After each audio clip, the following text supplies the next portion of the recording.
I really believe we suffer more in our heads than we ever do in reality.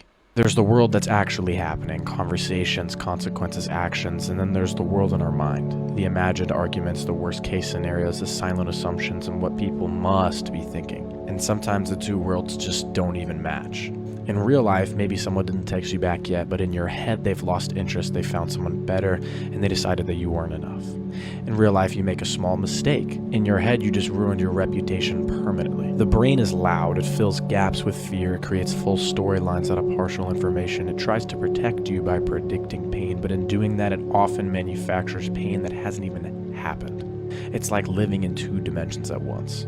One is grounded, physical, verifiable, the other is abstract, hypothetical, sometimes completely fictional. And the wild part is how real the mental one feels. Your heart races, your stomach drops, your mood changes over something that hasn't even occurred. That doesn't mean your thoughts are stupid, it means your brain is powerful. But not every thought deserves belief.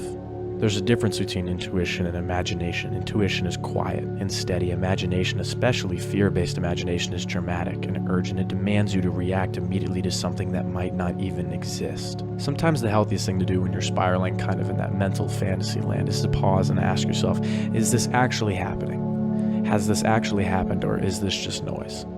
Because when you step back into the real world, the one with actual evidence and observable facts, it's often far less catastrophic than the version you're playing in your head. We don't always suffer from reality, we suffer from the story we're telling about it. And learning to separate the two is kind of freedom.